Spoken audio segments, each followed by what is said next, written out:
Hello, I'm Shelley Moselle, and welcome to Shell Shocked, the podcast. What if we knew then what we know now? How different would our lives be?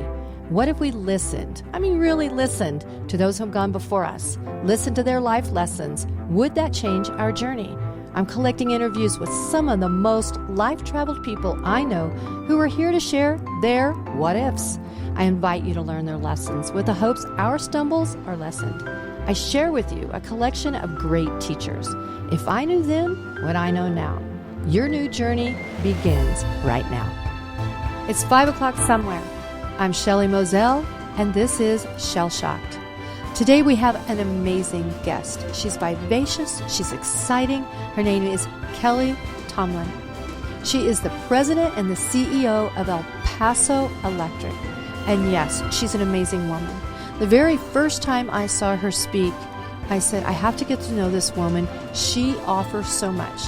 So we have her today in the podcast. You're going to love getting to know her. I want to tell you a few things about her that are going to blow your mind. Number one, she's a coal miner's daughter.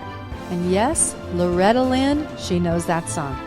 She is the oldest of four. She is the first of her family to graduate from college. Get to know Kelly Tomblin. You're going to love this. Well, let's talk about work ethic. Let's talk about study ethic. Before your legal career began, you taught 7th grade. I did. You were a DJ. I was Kelly T at WLOG, your lady of radio, and then I got promoted. Country Kelly in the morning. Oh, so country. You're a country girl. I am an Appalachian girl. It sounds like a little East Texas, really. It does. Yeah. You do have that little East Texas slang going on. I do. So, 1988, graduated from West Virginia University Law. Is that right? It is. Okay. MBA from NYU's Stern of Business. Yes. Wow. Juris Doctorate degree. I had to look up what that meant. It's a legal degree. It's a legal degree that you can practice both in Canada and the United States. Is that correct? I don't know. It is. I haven't, yes, you can. I haven't practiced law in a while, but I still lead on those skills. Well, I tell you, most of the attorneys I know say I can practice in New Mexico and in Texas, but you're Canada and the United States, so that's how big you went. Bachelor of Science in Journalism. Why that? Well, you could choose between a BA and a BS, and I knew then that statistics drive a story, and they still do drive a story. At my core, even though I've been president and CEO for various companies for decades, I'm a storyteller, and stories without data don't work. And so I went to school first as an electrical engineer. I didn't like it. I was making A's, and my parents really didn't know anybody gone to college, and they knew engineers got jobs. And in a town like mine, the idea is for you to have a job, any job, a job, and that was the goal. But Barbara Walters was popular at the time, and I wanted to be Barbara Walters. I saw Barbara, and I was like, I don't want to be an engineer. I want to be Barbara Walters. I want to be an investigative journalist. And a lot of journalists know that you get out of school and you work really hard, 3 jobs, and you still are not making ends meet in a small market. I often wish back to what I wish I would have known then. I often wish perhaps she should have just kept going a little longer, because I love media, I love writing, I love reading. But I fell in love with the story of humanity, the story of my story, your story, and I wanted to be a storyteller, and that's the reason I got the journalism degree. But I really wanted to know how to back that story up, and that's the reason I chose a BS versus a BA. You know, the first time I heard you speak, you obviously are a storyteller. You walk up with so much confidence. You began speaking. You had no notes. They almost, you probably ran over time because you kept talking. You were engaging. People were sucked into you. And I remember sitting in the audience. I'm not real easily impressed. I'm just going to let you know. I love women. Oh my goodness. We love women. It's our job to push women up and take women forward. It is our job, Shelley. It is our job. Pay it forward really means something to us. But I remember watching you thinking, she is so confident in her skin, this beautiful, small woman who marched up on the stage and just owned the stage. I don't think you ever had to worry about pulling a chair up to a board table, did you? That's hysterical. It is. Of course I did. Definitely, I had to leave some jobs because I wasn't taken seriously. I am blonde. I am a woman. As my mother loved to say, you're blonde, you're a woman, you're a hick. Don't make your problems worse by being stupid. Ooh. I was in Manhattan. I sounded very funny. I tell the story. I had to take accent reduction lessons. I was told when I was young to look older, to put my hair back and wear pantyhose and suits, if you'll recall, in the 90s that looked like men. And then I was told to look younger and look sexier, not look sexy. It was always that. And no one at the time in energy was opening a door or giving a seat to a female at the energy executive table. But, there's a lot of work that went on. And now today, women and people of color, but there was a lot of taking my seat before it was offered. And a lot of people that supported me in taking that seat back in the 90s. It was not the way it is today in energy. Right. Okay, male-dominated field. Yes. Very to this day. It's getting a lot better. In fact, when you compare energy, and especially utilities, to oil and gas, we're significantly better. And that's because we had directors of diversity in 1993. And when I was a lawyer and they asked me to do an operations role, I was candidly, today, you would say I wasn't qualified. What did I know? I said, listen, I buy and sell companies. I don't run them. They're like, you're smart. You're not going to be climbing a pole. You're not going to do the transformer. We got people to do that. But they took a risk on me by putting me from a lawyer role, never managed operations at all, into running a million person or customer, North New Jersey, who are very, particular customers at a time when the utility was facing challenges. So it was a risk for them and a risk for me. I was leaving my title of lawyer after I had many thousands and thousands of dollars of student loans to get that title, and no longer being a lawyer, which is it was a little bit like a comfort blanket, right? That's what I was.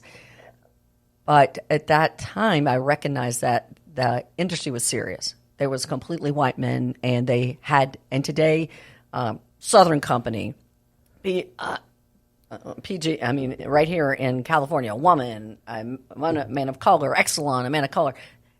Think about it, Southern Company's in Georgia, and he's running one of the biggest utilities in the United States, a man of color, and they worked really hard to get there, worked really hard. It was intentional, it was purposeful, and they took a risk on a lot of people.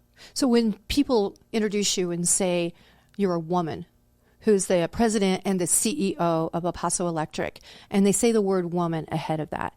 Is that something you're proud of, or is it something you're like, you know what, I do a good job, it doesn't matter? It is both. Okay. I think I require people to call our line workers. Most of them are men here in El Paso, but there are not men everywhere. In fact, when I lived in Jamaica, we had several women line workers. I don't like chairman and chairwoman. I like chair. I think taking the gender out of our leadership roles is important. I do too. I get why they want to say I'm a woman, because we want to model for little girls, and a lot of people want me to meet their little girls because like you said, I'm a short, petite, a little woman, and I think they want to see a lot of faces, and we're changing the face of energy in our industry. So I own yes, I'm a woman, but in conversation, I would not like to be referred or identified as such. I don't blame you. I don't blame you either. I think, again, removing titles sometimes puts us all in an equal playing field. And so let's talk a little bit about where you worked before you got to El Paso. Caribbean, United Kingdom, and Latin America. So you are very well traveled before you stepped into El Paso, obviously. Well, I work for international companies.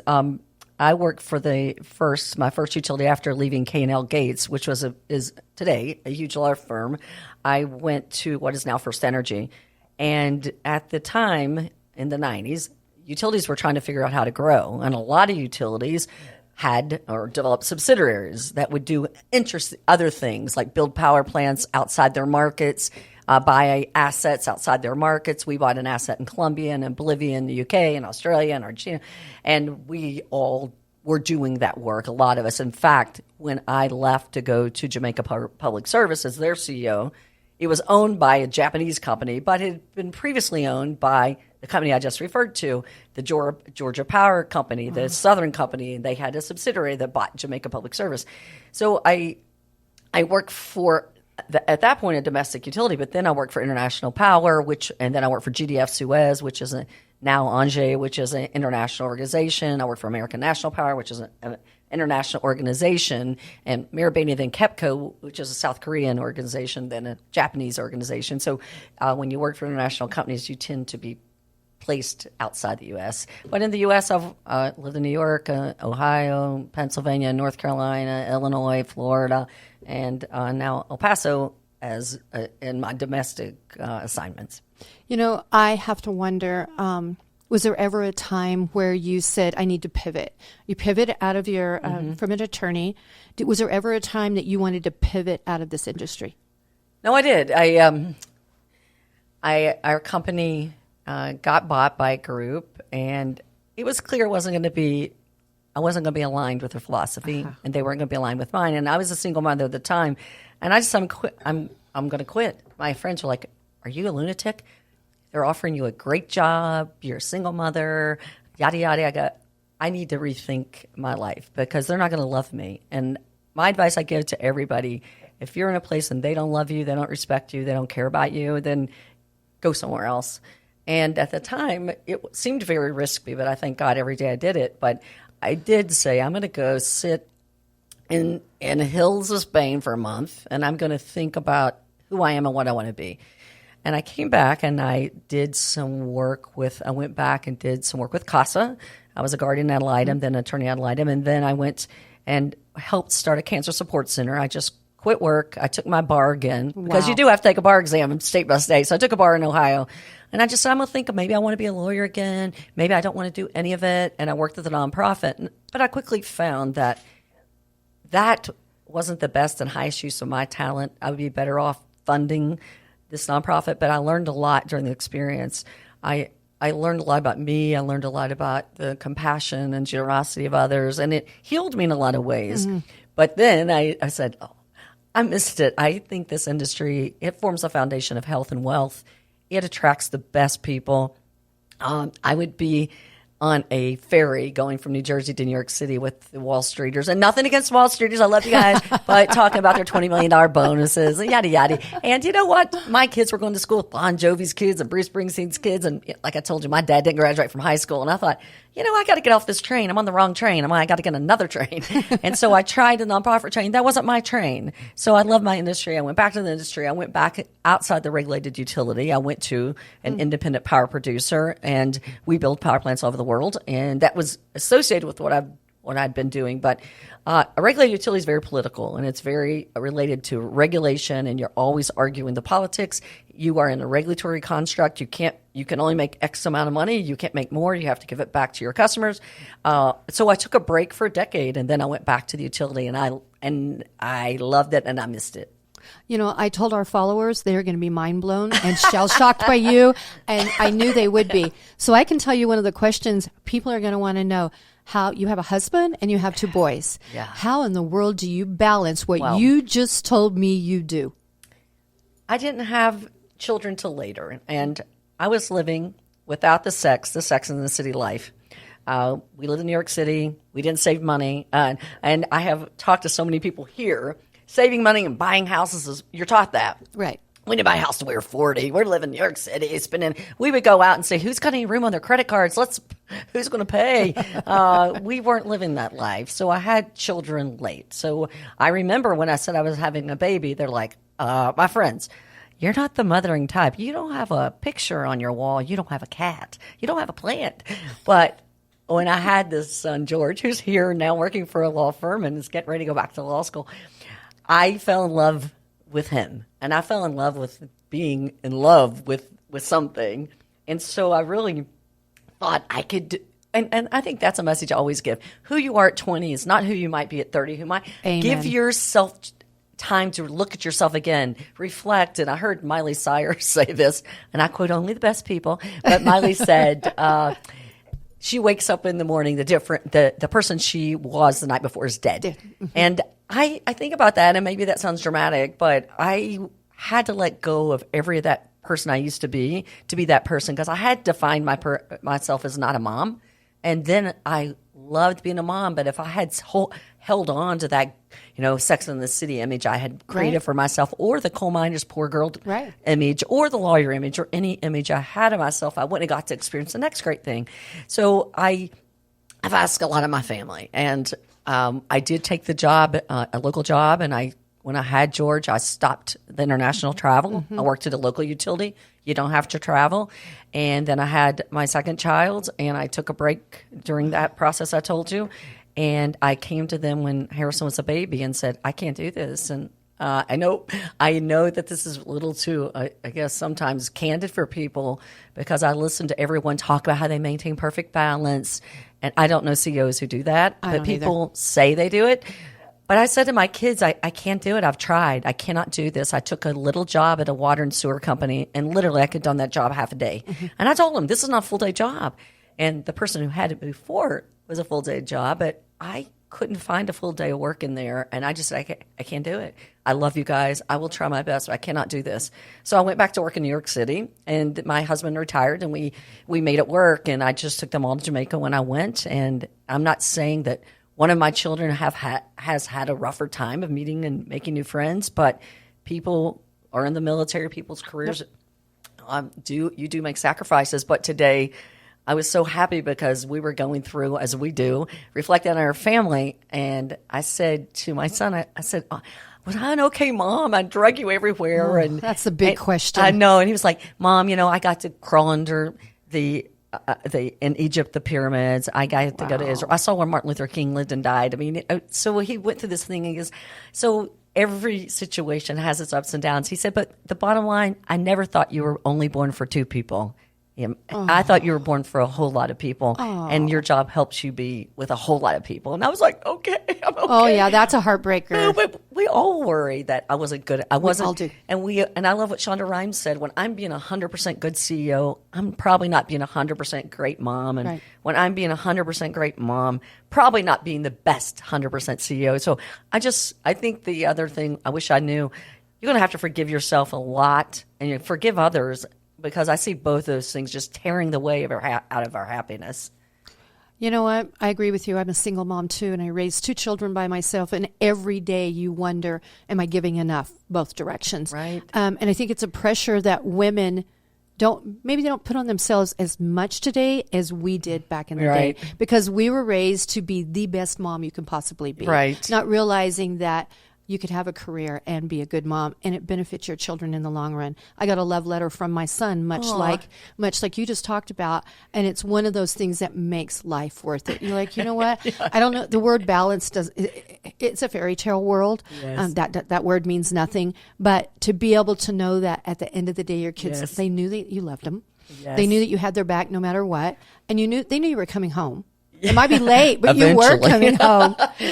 So a day or two, I'll be there. I have to wonder, what does being Mr. Tomblin feel like? Oh, don't ever call him that. His name's Steve Morgan. I know. So he hates when people call him that. I bet. And it never occurred to me to take my husband's last name. Even when I was little, I remember back in the day, you had a boyfriend, you were 11 or something. Couldn't wait. You would write. His name was Alan Doss. He's still alive. He would write. Everyone would write Mrs. Alan Doss, and I would go, I'm not giving up my first name or my second name. I'm keeping all my names. And I don't know. My mother was like, where did you get that? Because we were not that kind of family. And my mother was still embarrassed. Like, I don't know what's wrong with her. She's not taking her husband's name.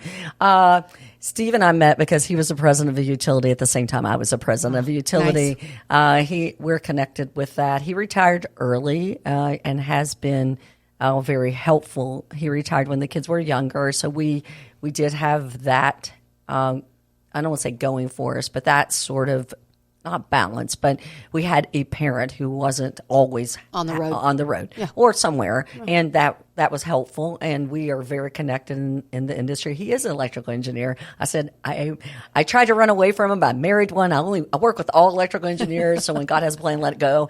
But, and I think that's what I want to say to women. Like, let's let everybody find their own way. We talk about when they come back too soon. I remember I had the baby on Tuesday. I come back on Friday. Everyone talks about it. We come back if they stay too long. If you stay out too long, we think there was a way. What we fought for, Shelley, was choice. We didn't fight for a way. That's we didn't right. fight for people to go to That's work. right. People want to stay home, be mommy. Hallelujah. If you, whatever you want to do, that's what we fought for. But I see the tendency to say, oh, she came back after 6 weeks, or she didn't come back after 6 weeks. I'm like, Yeah, there's a judgment, and it Yes. clouds you at all time, and you know you're being judged. Yes. And there's a point where you have to power through that judgment, where you're Yes. like, what you think of me doesn't matter as much as what I think of you. well, And I think of that often, because Yes. there is this judgment on Yes. women trying to, do I be a career woman and I'm going to miss my babies when they take their Yes. first steps? It's going to happen. There's a sacrifice. Or am I the mom that stays home all day long and I went to college and I was going to be an attorney, and guess what? My husband is so far ahead of me and you'll never catch up. So there are sacrifices, and there's sacrifices that men really don't have to make. no, We make not them usually. as a woman.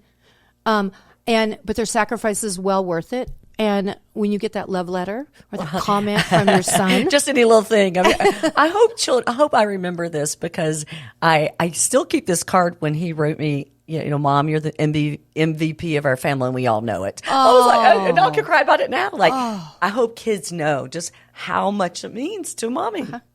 our job is to be a good mom. And we can do that balancing. I hate the word, but taking trays and making sure that everything is full everywhere we can. And women need to know that. It's about us being fulfilled also. We aren't the sacrificial lambs. I always say, let families decide how their families are going to operate. You have tears in your eyes. I know. I cry. It's funny. Jessica said to me one day, "Oh my God, it's 11 o'clock and you haven't cried today." I just came from an employee engagement meeting. I think I cried 3 times. That's the other thing I think about. I have a little bit of water running out of our eyes as women sometimes, and we act like that. Oh my gosh, everybody gets all nervous. And I've really tried to teach our team that emotions in the workplace are good. I mean, you can't be like a sobbing all the time or screaming all the time, but there is an idea of being fully human. And I try to display that. And yes, I will shed a tear occasionally if I'm moved. You wrote a book, Yes. Think, Love, Leadership. Yes. And I just briefly looked over this book, and wow, I have no doubt working for you is amazing. Because I don't know if my team would agree. They called it intense. Sometimes I'm better than other days, but I love my team. But I do get a 360, so I see some areas for improvement. Well, we always, at the end of the day, I think that's one of the things we look back and think, what could I have done different? Yes. What did I do good, and what could I have done different? So I'm going to walk you through a quote. Oh, no. In the book, it says, discovering truth self requires the courage to explore who you really are without limiting benefits of who you should be. Honest conversation about your true selves, your most sincere beliefs, your deepest fears, your protective masks, and your future aspirations. Ouch. You just opened everything up by writing that for us. Because now we want to talk about that with you. I want to know your true self. Are you true to yourself? I don't think any of us are true to ourselves always, but I think the biggest reason we're not is, I mentioned it earlier, we don't carve out time and we don't spend time in self-discovery. I always say, if it's on my calendar, if it's not on my calendar, it doesn't exist. And literally, if I don't put down some time, and if I don't get in the morning and spend 10 minutes in reflection, meditation, prayer, whatever works, whatever word works, then I start to lose who I am today, because, as I said, I've become very different over time. So I think it's so hard to be in any way successful or human or good or kind or brilliant or without knowing your dharma, the things you love, what you're good at, and what you're, I hate to say this because it sounds so new agey, but what you're born to do. What's the gift you have? When I ask people, what do you do better than most? A lot of people can't answer that simple question. What do you do better than most? So self-reflection keeps you coming back to, who do I say I am? And without that, I just think you've lost your North Star. And so it's, for me, this knowing who my true self is just a continual investigation of, and true self sounds, again, new agey, but it just really means, am I being authentic? Am I putting a mask? Because we do, especially the one, I got this mask. I mean, we all have our favorite one. Right. And sometimes we have a victim mask sometimes, but just recognize when, oh, Kelly, you've gone off the edge there. And I had to apologize for my team because last week I was just being a witch because I'm. I don't believe it. Yes, because I was on. Well, we'll tell you. But no, I'm very bad at remote meeting, and I skipped most of the COVID thing, so I'm not good at it. And they were all in a room.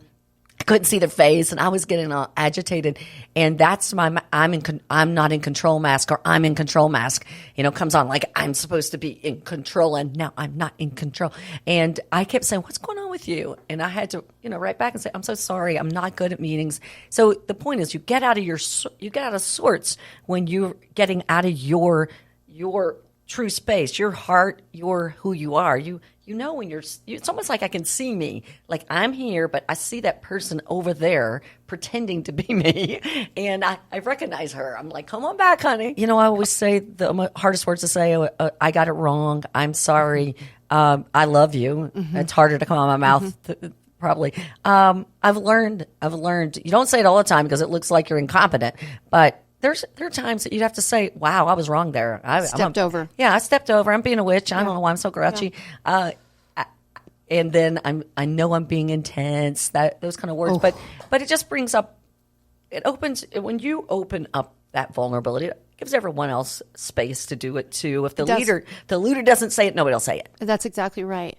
I think in COVID, when we were all watching each other on TV screens and monitors, we lost a synergy and a connection that as human beings, at least me, I have to touch you. I'm a toucher. I'm a connector. I want to watch your expression. I want to know, did I hurt your feelings? Did I not? Same. Are you rolling your eyes at me? Do you really agree with me on what we're talking about? Or do I need to stop and say, give me an opinion? And it is hard to do that. I do not like a meeting where I'm looking at a screen. No. It drives me insane. No, I can't. I can't read the audience. No, I can't feel you. I can feel people, and I can't feel you in that screen. And maybe it's just me, but I saw the statistics, so it's not just me. Right. I don't have the attention for it. I'll be ordering from Amazon too. Exactly. My grocery store. I cannot stare at that screen, and stay concentrated. And my company was a construction company during COVID, and we did not go in. And my son stayed in school, so we were in Florida where there was no COVID. And so I didn't experience that. So I'm not as practiced either. So I'm worse than most because I think a lot of people learned to do it. They got the cues. I'm off rhythm too. I interrupt people.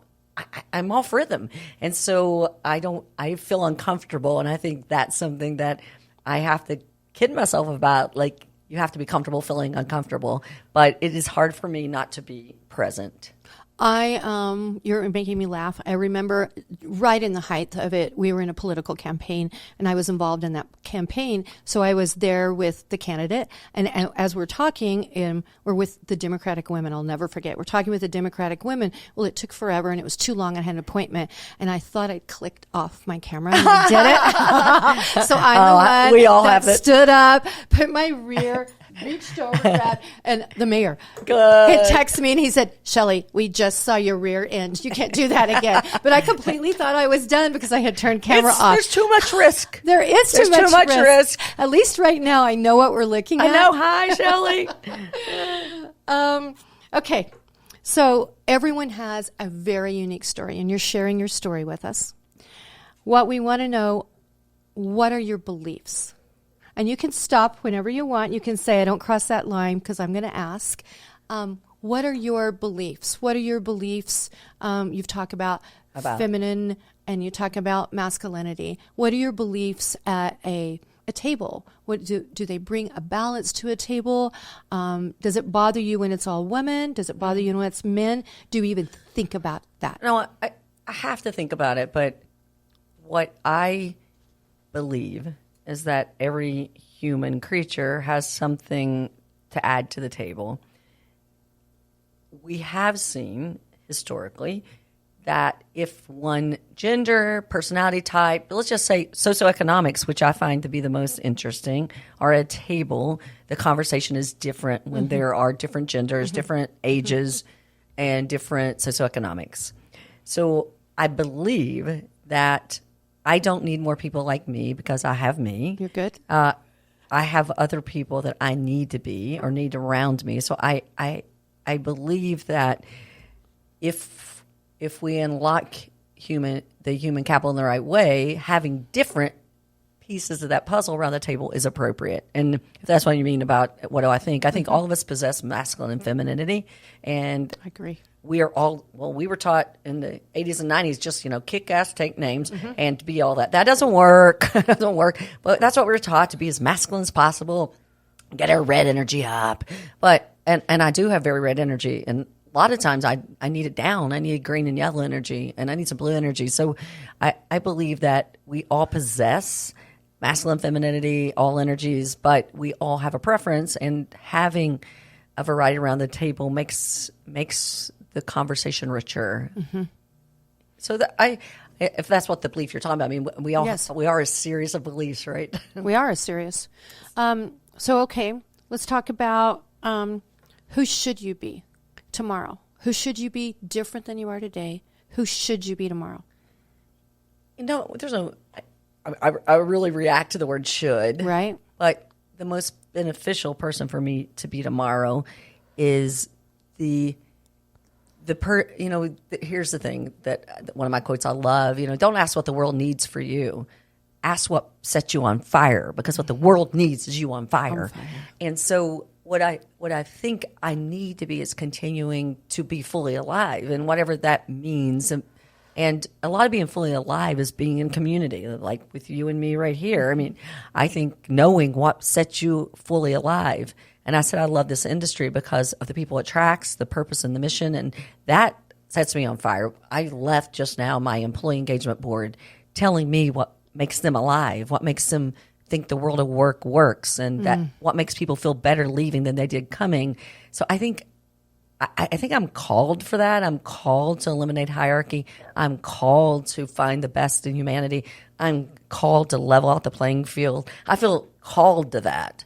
So when I think about equality and unity, those words feel like to me, and we all do things to get in the way of our mission. And I feel like that's my mission. I do it in different places, but if there's a should, stay true to that vision of what you want to accomplish in the world. We have finite years, and if I look back and say I've eliminated hierarchy in some way, I've eliminated the uneven playing field and so the distance between me and you, then I feel like I have been true to what I feel like I'm called to do. So that's the only should. Am I continuing to discover me, what I can do in the world? Have I helped anybody? Is my presence positive in a workplace or in the world? And just making sure that, we have a yoga class that always says, do good, be good, feel good. Yes. I love, thank you, Jorge. But and he's an engineer. And I hear him say that in my head every day. Just feel good, do good, be good. I think that's the only thing we're called to do. If you haven't heard enough, grab a cocktail and we'll be right back. If you've heard enough, just grab another cocktail. Shell Shocked is available courtesy of Chateau Trois Colline Nissa, a Lebanese Sauvignon Blanc, available at El Paso local Total Wine locations, and by City Magazine, El Paso's only monthly lifestyle magazine celebrating all the good things going on in the city. Learn more at thecitymagazineelp.com. If you heart Shell Shocked, keep listening. One of the things I do every night, and I do it for me, and I do it in the mirror. It's a quiet little humble thing for me. I ask myself 3 things I should have done differently. Wow. What did I do that I should have handled it differently?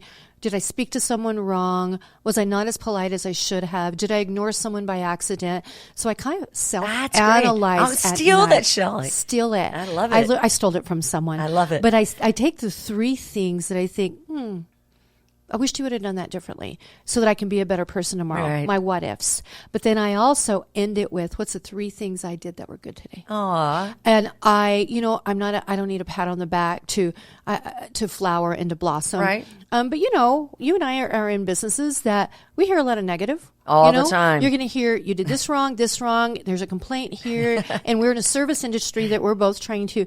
But sometimes, no matter how strong you are, yes. and our 5 foot, mine's 5'3". Are you 5'3"? No, I'm shorter. Okay. Well, my 5 foot tallness, I think I'm strong and I think I've got it put together. But sometimes I go home thinking, I got beat up today. I'm a little beat up. But that's how I put myself in a good place. I sit in a bathtub with a glass of wine, or a hot tub. I'm a good hot tub girl. And I tell myself 3 things I did that I should do different, but 3 things that I did right. You know what? And I love it. It just puts you in a strength again. Well, I just watched As Good as It Gets, and I love the El Paso Film Festival, and I love that line from there. You know, give me a compliment, say something nice to me. Yeah. And I was talking to a reporter last night. I'm not going to say your name. I was talking to a reporter last night. Go, say something good about us. You're always bashing us. Say something good for you. I said, there's people out there risking their lives, working 20 hours a day in this hot weather to keep everybody in power. Say something nice. Well, and I don't know how you've done it. I mean, you know that we've had the hottest summer we've had in how many years? Ever. 46 ever. days of triple-digit heat, and people have to actually go out there. I was in Las Cruces this morning just thanking the crew for those of us who have offices. Thank you for those people who got up in the middle of the night, go out and replace those transformers and do what they need to do. And I hear the remarks, well, don't they know summer's coming? You can't prepare for a transformer blowing when our peak is getting later, and a lot of people have solar without storage, so we're getting spikes because when solar goes out, the peak comes on. So the transformer's overloaded, but nobody wants us to buy 100 transformers and just sit there and charge you for it. Oh, but you'd hear about that, wouldn't you? Yes, but I think my only point of that is I think it's a human need to hear that I'm not a piece of crap. Oh, yeah. Because we all believe deep down somewhere we're not good enough, we're not smart enough, we're not pretty enough, we're not thin enough, we're not whatever enough. And I think that's a human condition, and we need to help heal each other. I was serious. Say something nice about my team. Absolutely. Say something nice. So I do think we have to balance it, but I never thought of doing it as a ritual, Shelley. I do it to myself. I love it. I wake up in the morning better. I love it. And because if you're beat up and you wake up the next morning, you're like, oh, I don't know if I want this day to happen today. I love it. If I've given myself those 3, I think that's one of the things I look at women. So I'm in the middle of writing a book. I've been in the middle of writing a book for a couple of years. But I'm in the middle of writing a book, and the book is called You're Not Cinderella. And it's about women, and it's 2 women. But one of the things that I teach in this book, okay, I don't know who taught me this. So whoever it is, and I'm not giving credits, forgive me right now. But it's like having a cup of water. So you have a cup of water, and in that cup, we give to our husband, we give to our children, we give to our employees, we give to our girlfriends. I'm a big girlfriend girl. And we give and we give and we give. And all of a sudden, our cup starts running over, or running down and lower and lower. And we realize there's a stress. We're ready to pop. How many times have we said, I can't handle anymore. I'm ready to pop. This isn't going well for me.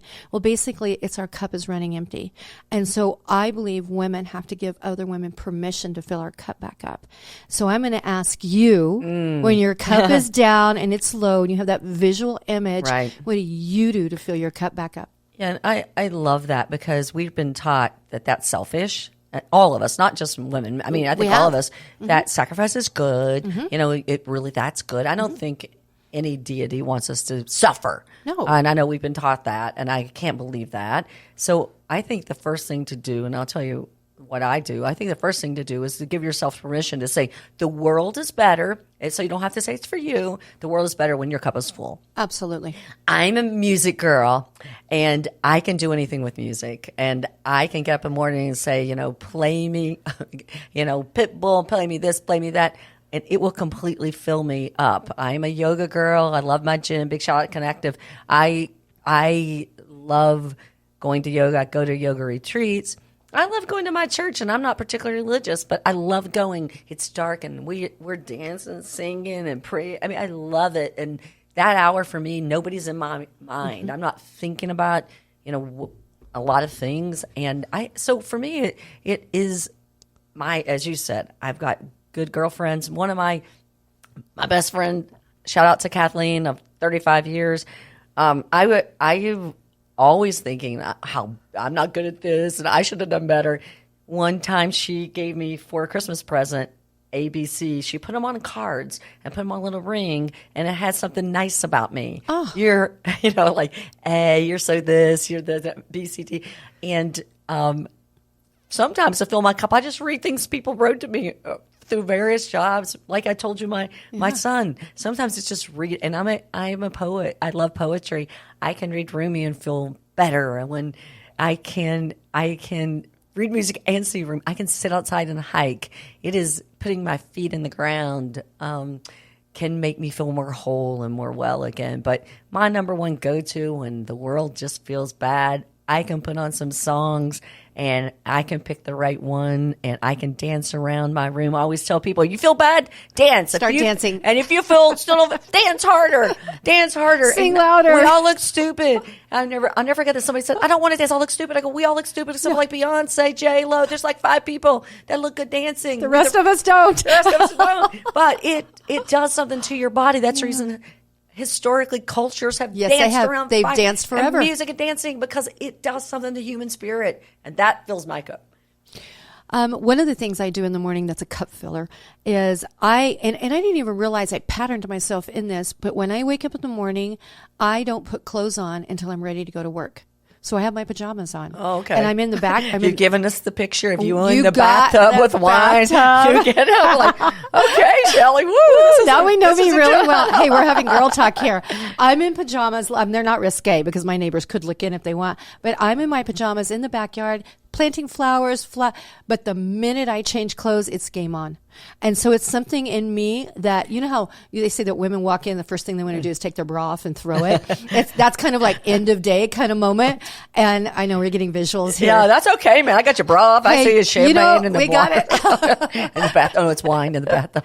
Wine in the I'm a wine in the bathtub girl. I got it. I got all the pictures. You do, right? You visually know what I do every night. I do. It's good. We're close now, Shelley. Okay. Tell me some things that people really don't know about you. Little deeper secrets, things that you could tell women that, hey, I've been down this road. This is what happened to me. This is where I was. It got dark and ugly, but I climbed out. And this is not something you're going to find when I Google you. You might. I've talked about my life a lot. The good news is a lot of times my work clothes are FR, meaning jeans and work clothes, so I don't have to do that. But you think about your whole story and so much domestic violence in my home. My sister said I had 4 siblings. I don't have 4 siblings because one just died of an overdose. You won't find that. She was a nurse. She was a nurse anesthetist. Then she was a doctor, and she became addicted. If you've watched Dope Sick, it's a story. Michael Keaton plays the doctor, gets addicted. So we've had that great pain in our family of drug addiction. And in southern West Virginia, they were targeted. A lot of those doctors were targeted. There's a movie made out. They paid billions of dollars. The people who made OxyContin went bankrupt. So that was very painful. I'm proud to be a coal miner's daughter, but there's a lot of nastiness that went on in the coal mines, on both ends, both the workers and the owners. That was painful. My brother died early of a heart attack, and so I have my little brother left. I was a single mom because I got pregnant. I decided I want to get married to the guy I got pregnant to. That was a tragedy. I mean, I grew up as a Southern Baptist. Nobody wanted to speak to me. So did I. It was really hard decision, and I stood alone a lot during that time. Nobody really spoke to me. I kept saying, "No, I'm not 18. I'm not old." But so I think when I think about the things that you wouldn't Google, there are things that I try to protect my family from, but I don't find most warriors. And that's the reason I love the team I have, became warriors without a war. Absolutely. And I believe socioeconomics are a great unifier. If you look at my team, many of them are Hispanic male. Sure. We have more in common than a lot of people that I know that look like me, because we understand the dynamics of family. We understand how cultures hide that and what secrets do and what shame does. And so I think you are not going to find any of that, I just wanted a job. I never thought any way in the world that I would ever be. I wouldn't have known. Seriously, I've told this story a lot. When they told me I was moving to Manhattan, I didn't know that meant New York. I didn't know Manhattan was New York City. This was before don't laugh, everybody. It's before the internet. I mean, I remember before the internet very well. I know. So I think most of the things that are not Googleable, that we hide, is because we feel a sense of shame, and to continue to acknowledge it keeps it a part of life in us. So I think that's it. I mean, that I chose to have a baby, and I chose to move, and that I grew up in a place that really suffered a lot of domestic violence, and it was really the thing that moved me. It moved me a lot. I didn't get married until I was 40, I think, just because of watching that. I didn't want to be in a position where I couldn't leave a dangerous situation. Mm-hmm. And so I think that's, a big part of the story, and learning to, in West Virginia, it's the least diverse place in the world. I mean, it has the least immigrants, and figuring out how do you figure out how to love people? I mean, that's all kinds of people that don't look like you, think like you, pray like you. I think that's life's journey too, and you won't see that. And there's been a lot of stories about, how I had to do that. I mean, how I had to find a way to love people. My best friend of many years, who always dated men, or is not dating men anymore, and then we this idea that we continue to let people grow and evolve. That's just an example. But that's the richness that you won't find in Google. The journey of our life, about how we continue to love and grow and open our hearts and our minds and accomplish more because we're going on that inner journey at the same time. So I think that's the things you don't read, because who wants to talk about the nastiness of life?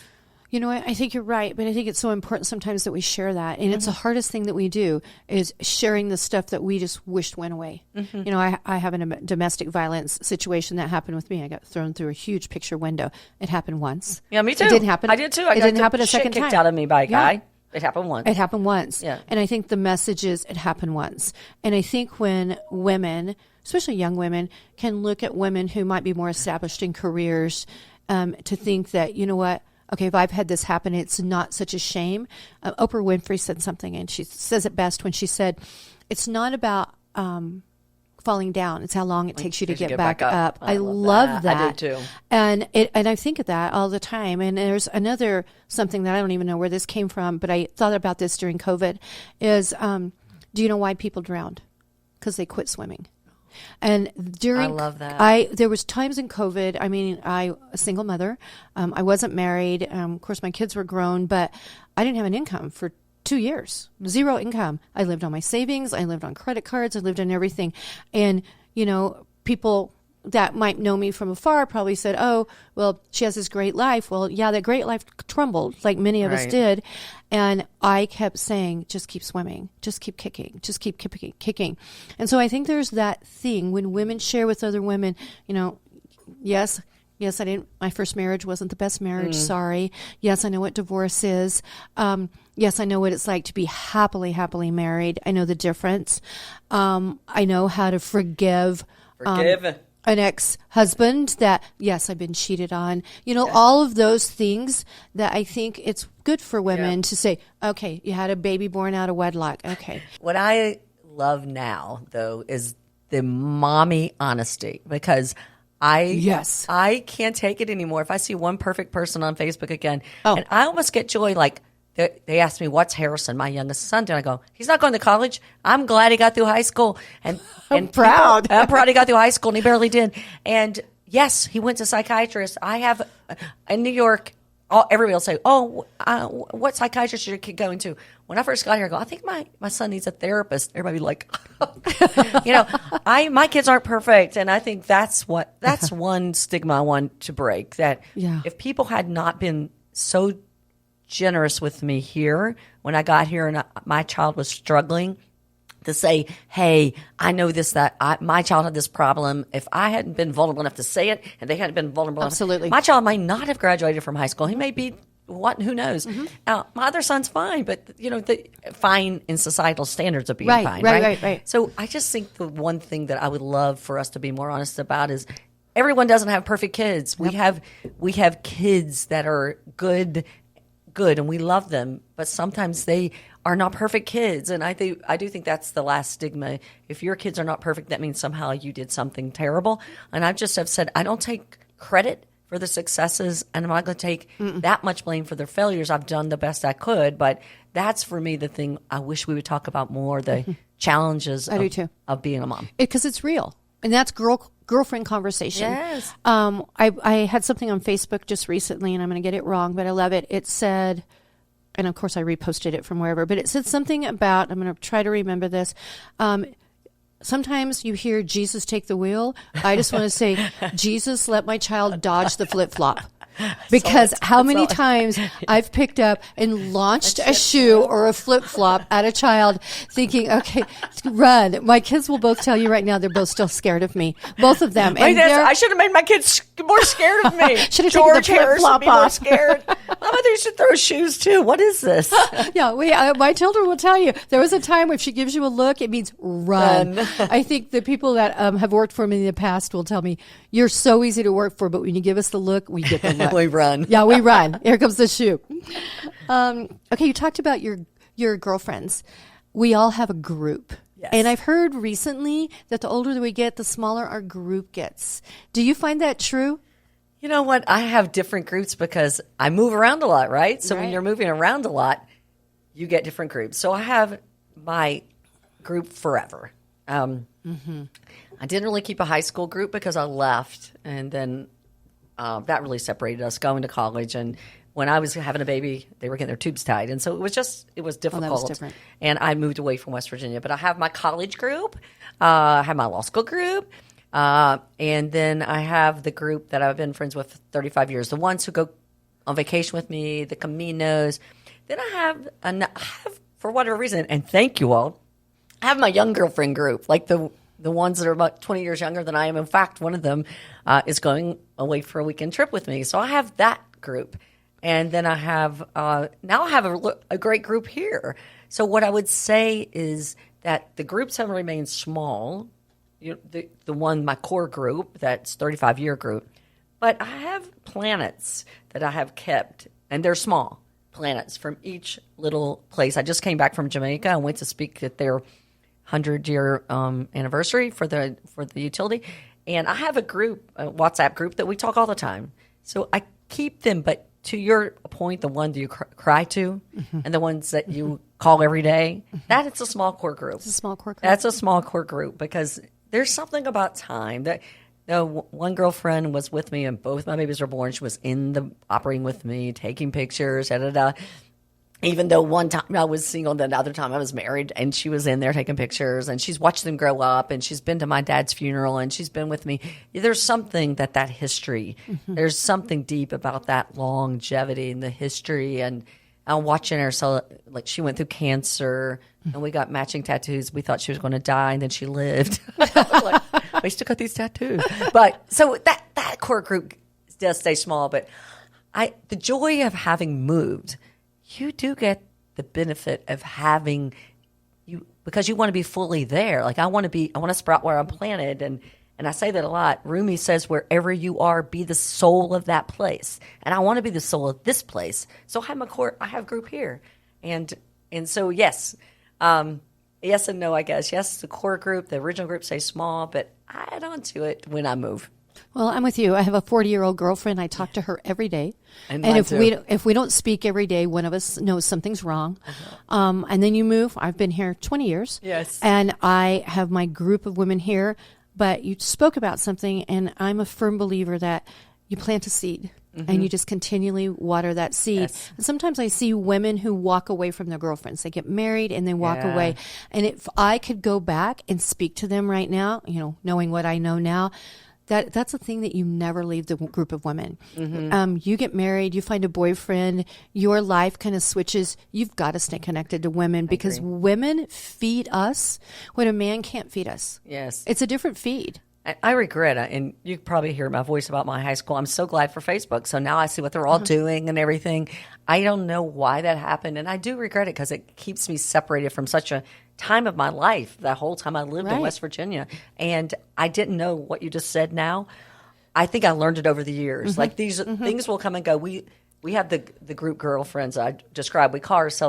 We used to call ourselves the glass ceiling group because we thought we were going back. Then we went skydive, and we called ourselves the skydive group. And every guy we were with, none of us are with them. So we look at we said, we're all together. Men come and go. Men come and go, but we're still here. But it's funny, we look at all of our pictures, and we go, oh, Roger's gone, and this one's gone, and that one's gone. But we're all together. So there's that. There is a glue. It's important. And I wish I could teach women that. Yes. Hold on to the women who are in your circle. Just hold on, because men do come and go. They do. We hope they don't. don't. We hope they I mean, don't. we want to be Cinderella, and some people get to. My mother told me when I got a divorce, my mother said, life is like, and she was a Baptist Southern woman. Mine too. So, divorce was not an option. No. She didn't like that.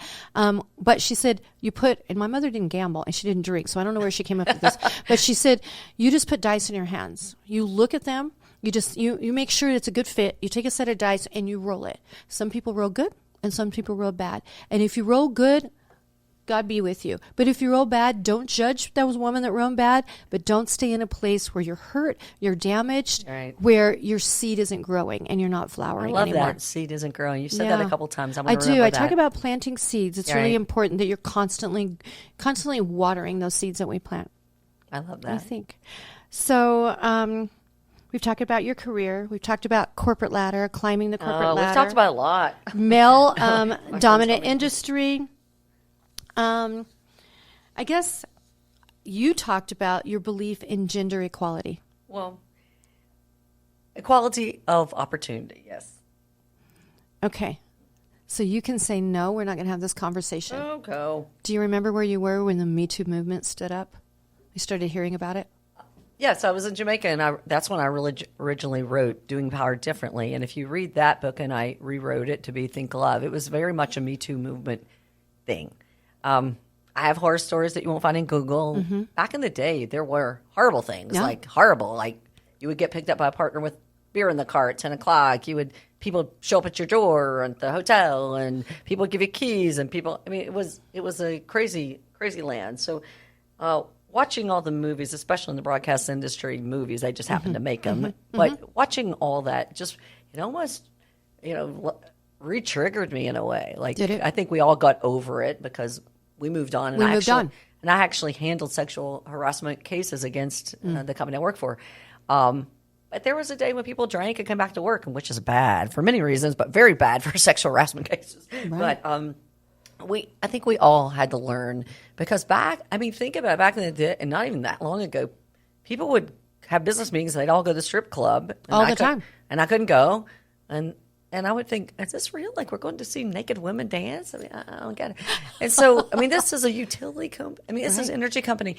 And it's on the utility credit card. Well, it was back in the day. It's not now. But, so we lived through that. Right. And so that's when I think, while, you always go back and forward about when is, too much complaining. But the Me Too movement was a direct result of bad behavior. And I've had so many conversations with my male colleagues about, okay, I get it. I do. And everything can be like, you looked at me wrong and you looked at my chest. And, I get it.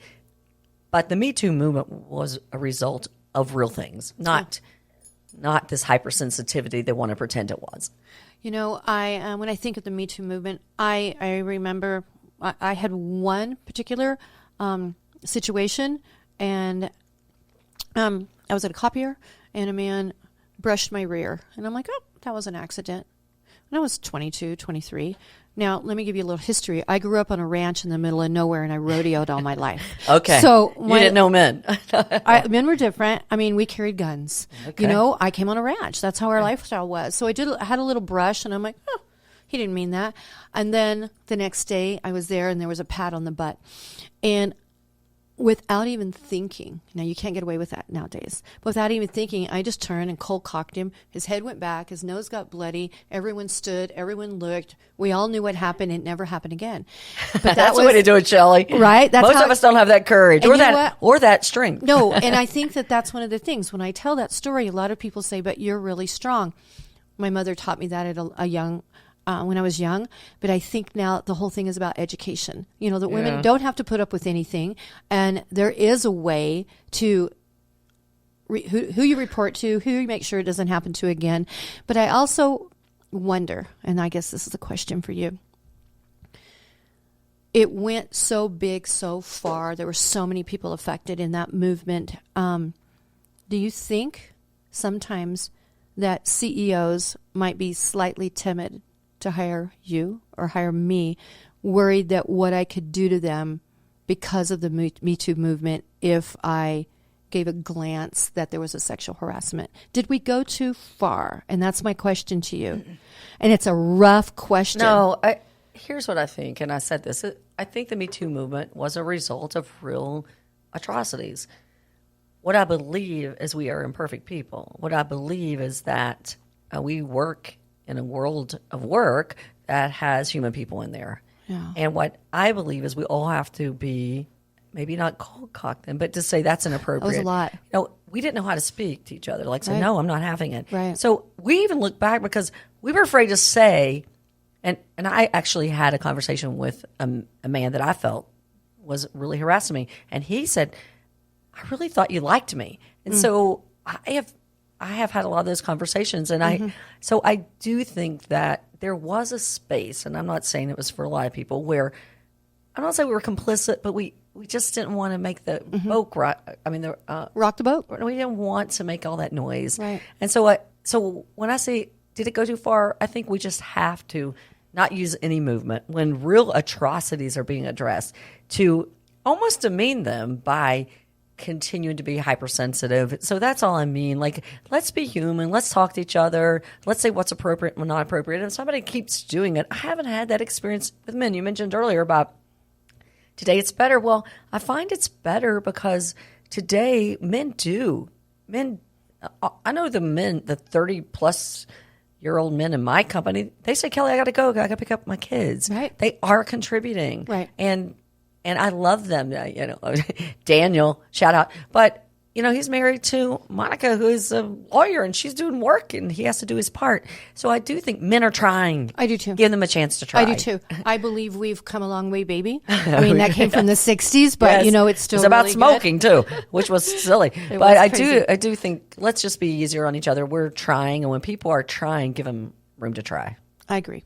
And be honest. I mean, there's nothing wrong with turning and saying, hey, I don't like that. It didn't feel right to me. It made me feel uncomfortable. And I think that's an education piece. I agree. actually train in our office when I'm training. I tell women, if someone says, hey, I can't meet with you today, but I can meet with you tomorrow night for cocktails at 8:30, it's real easy. And I say, repeat after me.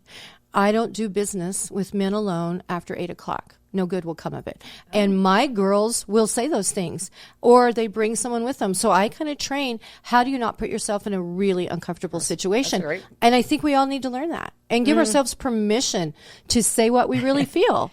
It's funny because I've been a CEO for a long time, and my COO was, I'm not riding with you in a car. I go, What? We're going to the same place. I don't want to be accused of sexual harassment. I go, that's when- I'm your boss. You can't harass me. Right. But it was funny. Like, that's how nervous men got. Like, we were they both got going. nervous. We were both going an hour away. He says, "I'm not riding with you because I'm not going to get accused of sexual." That's how crazy it was. That's how crazy I'm it like, got. You recognize I'm the boss, right? Okay. Right. Yeah. But it is. I see that too. Men are scared to death too. Well, yeah, they're scared. Yeah. Of course they are. All right. Well, that was a tough conversation, but I wanted to have it with you. Oh, because we got to talk. We got to Trudy. talk. It's We a gotta girlfriend talk. Okay. So we're almost done. One last thing. What is your leave behind for women? I want you to leave behind, and what's a takeaway we get from you that will help us all be better tomorrow? I don't know what's better, but I think it's more fully alive. Take more risk on you. Continue to do things you can't think you can do. Raise your hand higher and your voice louder. Nobody is going to invite you to the table for the most part. You are literally kindly and respectfully take your seat. So for me, I never see women, for me, for the most part, overreach. I always see them underreach. And I love what you said.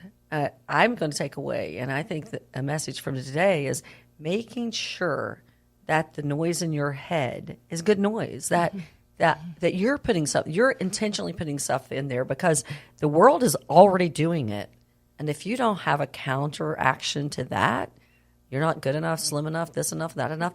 So I think all of that, continue to know you're good enough and you're big enough and you're smart enough and you're whatever enough. Give yourself space to remind yourself who you really are and be more confident about that woman. Be more confident about that girl. That girl's a bad She girl, is. and that girl's strong, and she's this and that. And I think continually to own that, not because it's exclusive. And I love and and you've heard me probably say it because I do say it, it's our lightness, not our darkness that we fear most. And Mary Williamson said this, when we liberate ourselves, we give others permission. It's not being selfish. It's saying this is what we all can do. We can liberate ourselves, and we give others the permission to do the same. So I think that's it, to go forward boldly and reach out your hand and take people with you.